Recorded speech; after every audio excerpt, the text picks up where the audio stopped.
dagbe getovi chile fan chile nina chile maru dagbe ya semenolo ebe cabo domigo dagbe desperado miton nkakan lokpo dagbe miwa bika directeur ji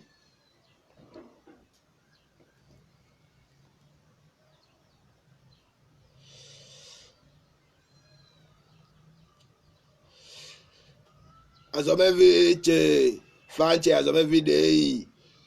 bakido egbele mi kablo devoir pede ya mi blo pede un dagbe no mi kale ko mi pon liganji mi blo dede gbegbe dilet desu tun hode un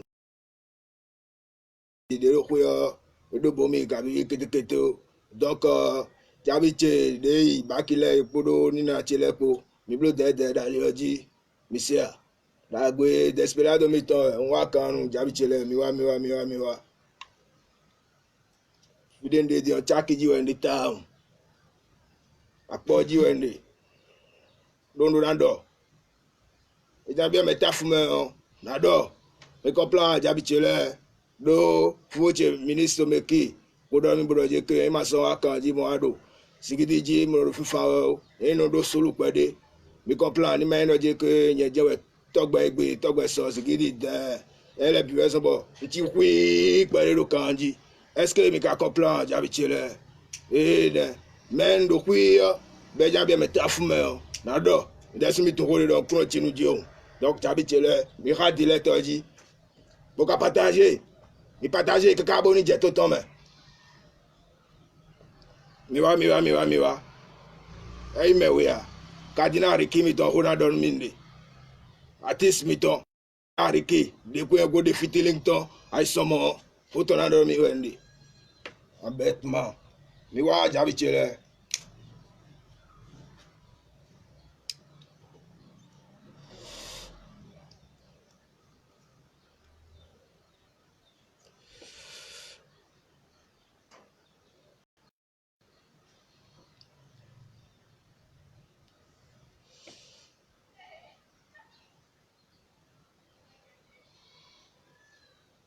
do no ba betma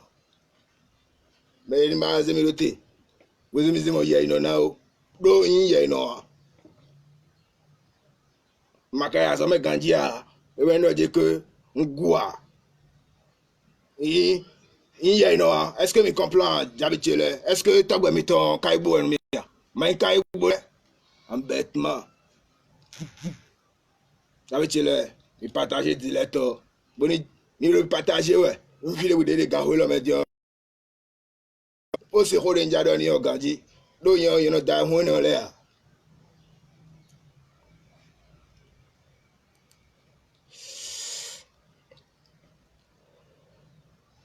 cardinal rike se ko renja do nu yo do to me fio ye ko mi tu mi de dio e gbesin de a do tu mi de ho wo cho ba wa me go family me asabile to fi dayo nte po mi pedo nte po pedo dai ano be clear le se do mi we bono black clear le no gambara me kabi where stu azo dimba on wa fit po chaki ko bo ado ho le do bon kana do ho le bi sin a wa z ba do ti me na blo mi a do asiblo ti mi a wore suno atumi kanji atumi ganji lo ko to fi atumi dagbe ton kabi anze client lewa ba bla appel mo ko to le do bono sagbero to menu client le beno ko agba nuwe wode nemi ka do mi dogbon dai de mi dogbo eno je ke nu wa so nuwe wa se ke ara je ke bele no wa ke be kuno ma se tu sara bono je ke wa ni wan ma le film versionné accomplant ba dans le 10% bon gbe le 10% de so yin la bon 10% de yin la le wadu do ko ele me na bi an zenu mi azemi dion 30 000 Assez bien 20 000, 10 000. Tu vas nous faire, non, il est mort. Parce que nous m'avons dit que y a jamais de bosser ma somme. Vous en bloquez gaillot. Mais, et globio, n'a pas de chile. Vous pas quoi, non? Le fidèle, le final, gaille manuel, oui. Alors, on va mettre notre toit. Alors, on va mettre notre toit. Sinon, fidèle, pas quoi, si mon iPhone, puis elle est, tu cannes le hier. Quelque chose, on va titiper, portable, quoi, quelqu'un, quoi, à l'homme. Est-ce que, et 4 mois, est-ce que 4 mois, et que, t'as un quoi, à l'homme? Mais des gens, 11 mars, plolé. À d'autres qui romains, mieux. Vous ne l'avez pas. Parce que mon que jabi kuno de jabi po accomplir sinon na blo holin we no jiro mi we na blo holin we ho na blo holin we ho en don we le que nous matin to se faut gbe antenne o gbe ku yo na blo holin we ho bon c'est banando akaje 10% 30 000 20 000 les amis baba banaja 5% e wa zo ami de to me fio 5% est on de non do ele supo wo follow les ennemis laissé tu bon no gbe a no idomo o mi do kwe baka danumi do je que mi ablo fitiling que to gbe ma demi po ma o mi blo fitiling do pobo mi zero kan di e a blizo bo sun ka kon ka mo do je que to gbe ton fitiling cardinal ke e akede a bodo bo wa to india nyo yesi de ko a nyero ple mo na lo fitiling o hawe mais quoi na yi do ado 200 000 abi ado 150 000 azenyo nyo ina da son we be na me cheke na to flow digital do to be fio nyo ina lo fitiling ha la fat do fio start to simele le dormi do ma lo semli a yin bu sikandi kaka je gbelo mdo fitiling o kaka che be ku ya toko fide sunde yo ndo bezo we wori sino atum ndo bezo we donc ndo ra ya kaje do dadame ene ke me ho arena aka ko mo sin bo mi do ka bo do na bi mi do 100 000 de mi do 100 000 adonu mi do dire que 100 000 de mi na zen mi yo mi kun kala do bi cash mo na zen mi yo mo na do ho de bois avance mi we no az avance 50 000 nu mi yo nyen na versin ma serviteur do mi pon bo na ton flow bo wole sunu ho me na hun we e bla sa to a blo sin mi bo lo mi bro ye que mi mo 50 000 bo do yon ba se 50 000 do mi bo do serviteur do mi ba do ha mi ko si mele be de so yo igbe bo di yon wa studio wa yon bon khon tele kho so me che kho ge kho para ro sak me wo je essence son de bo me ko Claude bo de won so ase lo est-ce que ka gbadu ya de ase o na do ma de we po ne ndewe po a normalement 100 000 ti o biwe ha na zemi complet tu vas poser nous bon on est 50 000 mi do 50 000 mi temps kun yo ba so amre que ndemblo ne mi on ko bo poser 100 mi a hokan mana bizo mana hokan mana za akade 50 000 le po mi atena no ke ka bon ale abi bi o de we mana le abi o ya ton ene chobo a réagir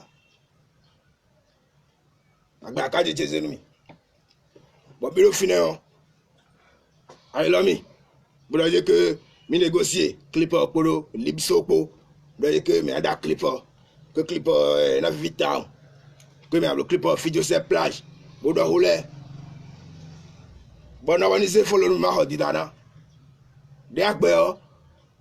nemblo mba on che double parce que tu know que était akade 100 000 nja ilo compte bon ko ya avant 50 000 bon so le versi pleta porter wa yibo ho di da mo ho je ko jin kan we ho bo ho match long fifi jabi ti les que mi de so mo clip soldier to gbe to fit cardinal rikio mi mo de dagbon c'est parce que mbabra ne beze on va pon kaka nous alors dit que mina gwalon jabile après sinon à tout nous mais quoi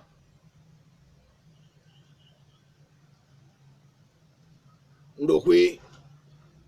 mele budo hode mia bon ndo be kwi mo affiche le Facebook dit bon be ko family si mele alors dit que ya signé cardinal ki bon nyon ya karo fine nyero fine d'ailleurs nye po jabi ganti af po fine ben pour former clan ton fi de vous me comprend dion epo nyero fine bon epo do me ko pro même pour le floton eta mi la sumi ton rode jabi tele bon non do fine ba me ko pro si me le ancien artiste de vous e globio e na no mi togbe yo me ma artiste yo de vous di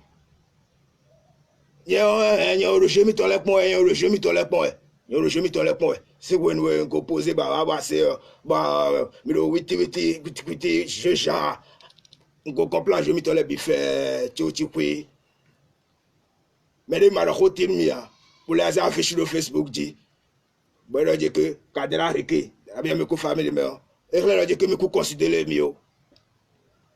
et là de me ko considérer mio de lo que to vi ko que to vi pour ya kon ka me temps et moi me comprend donc finir le soir quand tu me complot on s'y remendé fait tu vois il y a bon la routine on ti kwi Roja Rogbere madame yo Roja Rojeti il faut que ni do côté de l'air mi deso mi tourner mélanger les bons do me ko family me do mi deso mi tourner que yen kun je tagbade o khami mo o le je que nous les biro kif tagbati de a sona yi we mi comprend dion mi pla mi couleur kadia rikiwa me ko family me bon dion a son boy mo gan bo à quoi tu 50 000 de quoi et va sortir à Zenomia. Bon, là, nous l'avons dit, elle est lancée à 100 ans, elle est lancée à 100 ans, il y a des sous-noms,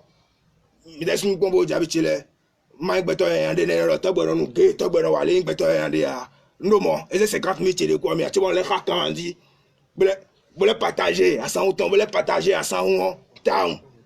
vous partagez à 100 ans, tant, quand vous avez le petit lettre de Djibi, sous mes tons, quand il fait un télé. Tu baisses 50 000 de pour moi. Mais comprends, j'habite ben là, les bleus bébés sinon. Et ça, on dit, ben publié à 100 euros, mais qu'on famille ici, pas aujourd'hui. Et deux besoins, et lancé à 100 euros. Le page t'en dit, chance de poder. Parce que, il y a sous, à 100 ans, on lève le vidéo, on publie, on oublie, on oublie. Bon, car on a noué. Et puis, bon, on a invité, il y a des bons. Ouais, soit à 100 besoin de y bon ouais soit à besoin de y bon les sous qui dans fan télé de partager ouais sont dire à moi dire que best dans les équipes bon à quand tu pour vous essayer de me parce que lundi et semaine on bec bon yengon et on des bois et glopi à donner de on bosse demi ba quand y a le diable nous mi alors les ouais si stratégie les et à dire et Javitele, et non dit que Midel soit mi wani, Kabi Mendei, Cardinal Riquet, Sime, Bodo, Bas Teddy, Bouimani, Miroe, Bodoni, parce que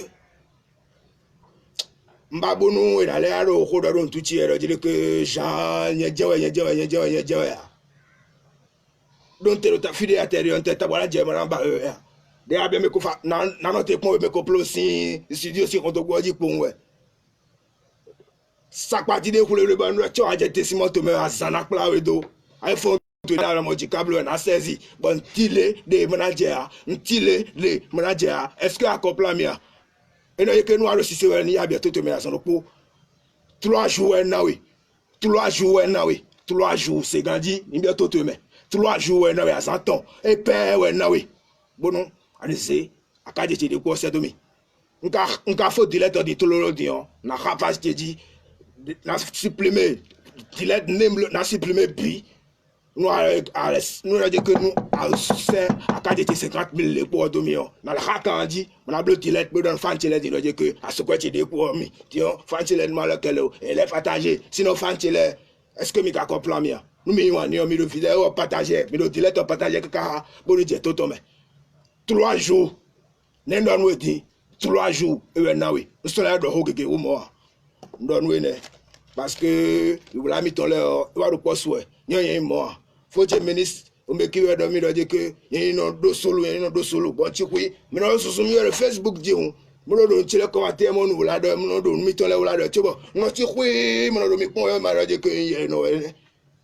nso ba wonu ya do egbe togbe togbe kule wale togbe kule sumen e bo ko no ro po ka bi togbe kule do ne sin lo fide o ndengbe one ino je ke no makaya bo se akwete do mi a na makaya bo se akwete do mi a me ko family de me abia yo di o e na ve on wetin parce que nous pe asapo na ye no we ino je ke no ma se akwete do mi a nous saisis iPhone e fo abe ino je ke no pe tegbe lo fine o adotra est-ce que accomplir hold on we ndio so do ho gege wo mo me ko plole suka sise e su wan we ya bo yo bo don we do je kan si akoje domi parce que no ba bo no se mi se mo ye no na embêtement fantile mi partager carbone jet to me